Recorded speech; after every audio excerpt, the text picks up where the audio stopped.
Hey Peepstles, Martian Fusion here, and it's time for episode 2 of my new series, MineStrats. This season I'll be covering all the games under the Survival section on Mineplex. And what better way to start the Survival section than with Survival games itself. This episode is going to cover all the kits on the front side, which used to be the only kits non-donors could buy, just for time's sake.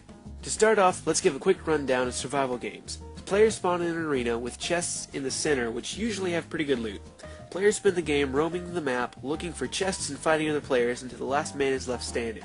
About halfway through the game, a supply drop happens, which usually has some pretty good loot, although it has been known to give some pretty bad loot on a rare occasion. A few minutes after the supply drop, and once there's only 4 players left, players are teleported to the center where Deathmatch takes place, which is when all 4 players are trapped in the center and have to fight it out. All the while, the world border is slowly moving inward, driving players toward the center. Just to clarify some recent changes, there's now single-man and two-man survival games. Teaming in single player is a bannable offense, and according to one mod I talked to, teaming with anyone other than your assigned teammate in two-man is also bannable. Additionally, ghosting, or spectators giving out the location of players, is now also against the rules and can get you muted. Now, onto the kits. Let's start off with the default kit, Axemen. As this kit, you do extra damage with axes, making them almost as strong as swords. You also have the ability to right-click, throwing an axe at your opponent. It's also worth noting that, unlike Thor's hammer in Halloween Horror, these axes will not return to you unless you pick them up from the ground. And I've killed many a player with the same axe that he threw at me.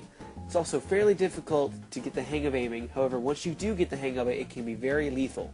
Next, we have Knight, which is also a free class. As Knight, you take a quarter of a heart less damage from hits.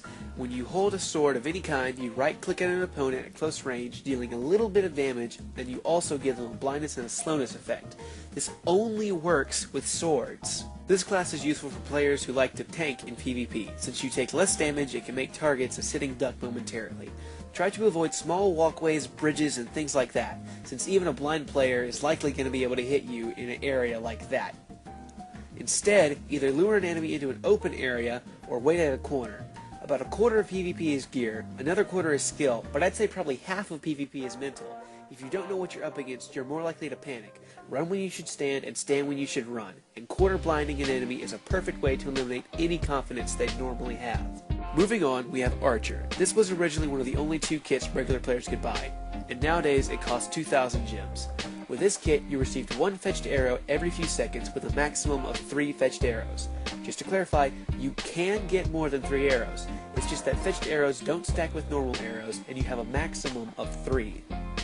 As an archer, you draw back your bow and you'll hear several ticks. When they stop, you're ready to unleash a barrage of several arrows, one of which will go exactly where you aimed, the others will spread out like a shotgun blast. It's accurate enough to hit multiple targets from medium range if they're really close, and it's also devastating in close range if used skillfully. Finally, we have Brawler. This was originally the only other kit you could buy if you weren't a donor, but interestingly enough, back then and even now, it's still a pretty common class. Like Archer, it costs 2,000 gems. This class is my preferred kit for either version of survival games, as it can be devastating if wielded properly. With this kit, you deal a quarter more knockback and take a quarter less knockback than usual. You can right-click with an axe or a sword to activate Ground Pound, flinging enemies into the air several blocks. It's worth noting that chases are particularly annoying since you do give that extra knockback, but they're not impossible. That's all the kits I have time for in this video, but come back next Friday at 1 PM Central Standard Time for the next episode, which will cover the other half of the kits in survival games. That's it for this video. Hopefully you enjoyed. If you did, don't forget to leave a like, don't forget to subscribe if you're new to my channel, and don't forget to check out this awesome server, Mineplex. The IP is in the description. I want to thank you once again for watching. This is Martian Fusion signing off, and I'll see you in the next video. Bye!